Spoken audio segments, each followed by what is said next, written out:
ओम श्री गणेशाय नमः। ओम श्री सरस्वत्यै नमः। ओम श्री सद्गुरुभ्यो नमः। जय जय श्री सीताराम, जय जय श्री राधेश्याम। रामाय रामभद्राय रामचंद्राय वेधसे, रघुनाथाय नाथाय श्री सीताय पतये नमः। कृष्णाय वासुदेवाय हरये परमात्मने, प्रणतक्लेशनाशाय श्री गोविंदाय नमो नमः। जय जय श्री सीताराम, जय जय श्री राधेश्याम।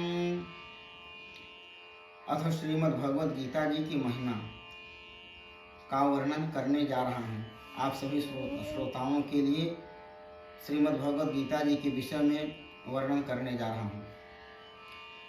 श्रीमद् भगवद गीता सभी के जीवन के लिए, सभी के जीवन के उपयोगी प्रत्येक सूत्र हर मोड़ पर काम करते हैं। भगवान श्री कृष्ण के वचन भगवान श्रीमुख की स्वयं वाणी है।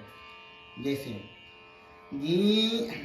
गीता शास्त्रमिदं पुण्यं यः पठेत् प्रयतः पुमान् विष्णोः पदमवाप्नोति भयशोकादिवर्जितः।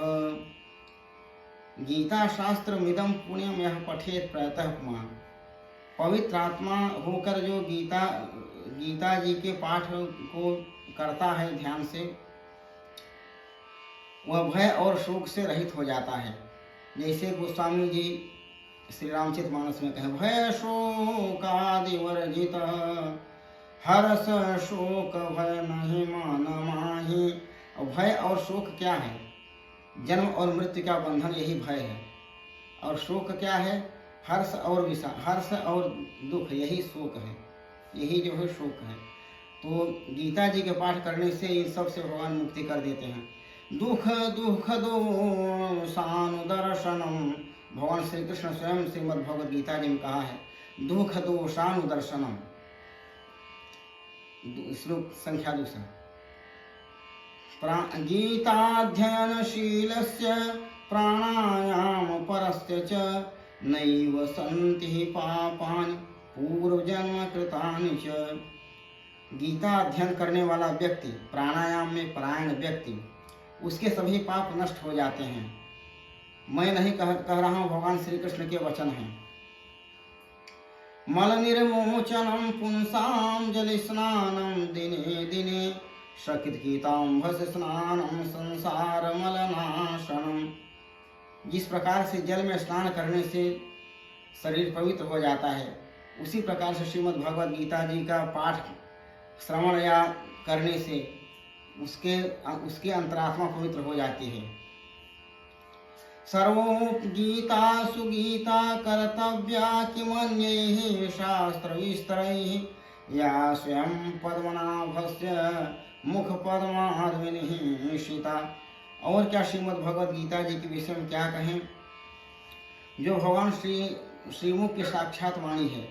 जिस प्रकार से कमल भगवान के नाभि से निकला हुआ है, इसी प्रकार से श्रीमद् भगवद गीता जो भगवान की स्वयं श्रीमुख वाणी है।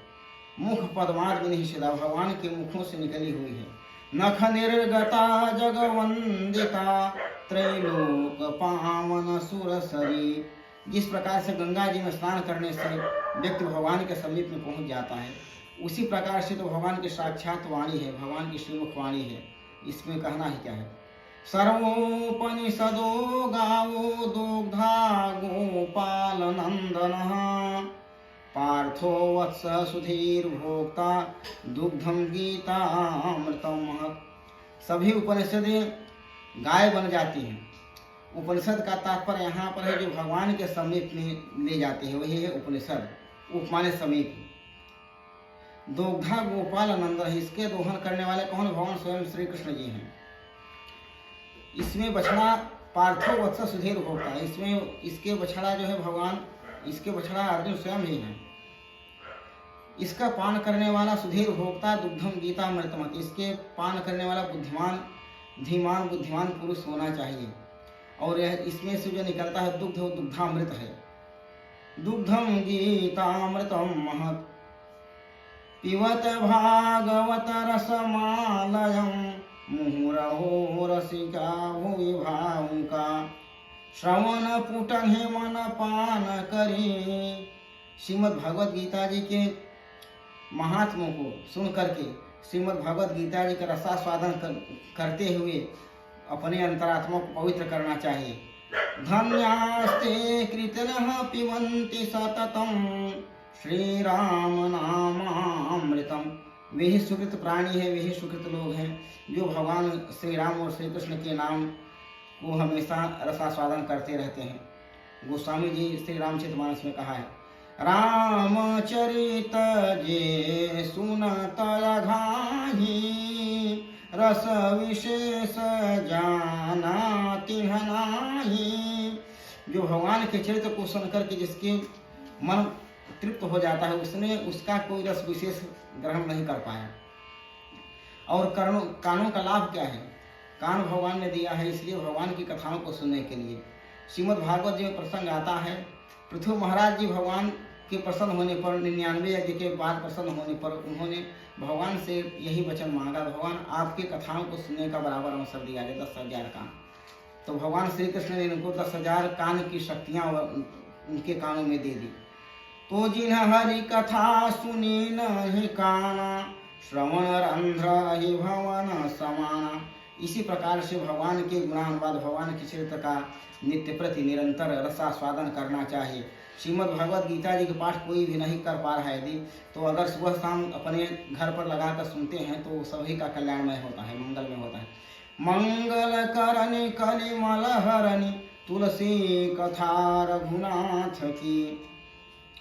श्रीमद् भगवत गीता जी में प्रथम पहले अध्याय से लेकर 6 अध्याय तक सांख्य शास्त्र, जिसको ज्ञान योग कहते हैं, और 7वें से 12 अध्याय तक भक्ति योग जिसको बोलते हैं, और 13वें से लेकर 18वें अध्याय तक कर्मयोग, क्षेत्र क्षेत्र के भाग इत्यादि कर्मयोग, उसमें तीनों का समावेश है।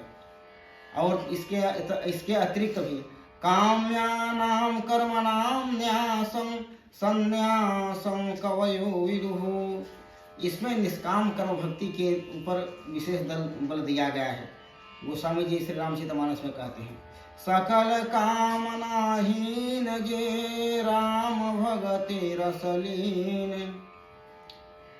और काम्यानाम कर्मणाम न्यासम संन्यासम कवयो विदुः। और श्रीमद् भगवत गीता जी के 6वें अध्याय में बताया गया है, अनाश्रितः कर्म फलम कार्यम कर्म करोति यः। इसके अलावा भगवान किसी से कुछ नहीं मांगते, उसका मन ही मांगते हैं। लेकिन यह भी मनुष्य देने के लिए तैयार नहीं है। भगवान ने कहा है श्रीमद् भगवत गीता जी 7वें अध्याय में, मैया सक्त मनाह पार्थ योगम युंजन मदाश्रयः। और श्रीमद् भगवत गीता जी के 12वें अध्याय में, मयि एव मन आधत्स्व मयि बुद्धिम निवेशय, निवसिष्यसि मयि एव अत ऊर्ध्वं न संशयः। जो मुझ में अपने मन को प्रदान कर देता है, उसको भविष्य में हमारे शरण में ही जाना पड़ता है, इसमें कोई संशय नहीं है। भगवान स्वयं श्री कृष्ण जी कहे हैं। और इसमें ज्ञान भक्ति वैराग्य तीनों का समावेश है। और इन्हीं शब्दों के साथ श्रीमद् भगवत गीता जी की महिमा के विषय में क्या कहूँगा, वो तो भगवान आप इसमें सुनेंगे खुद ही मालूम पड़ जाएगा। भगवान श्री कृष्ण की स्वयं ही वाणी है। जय जय श्री सीताराम, जय जय श्री राधे श्याम।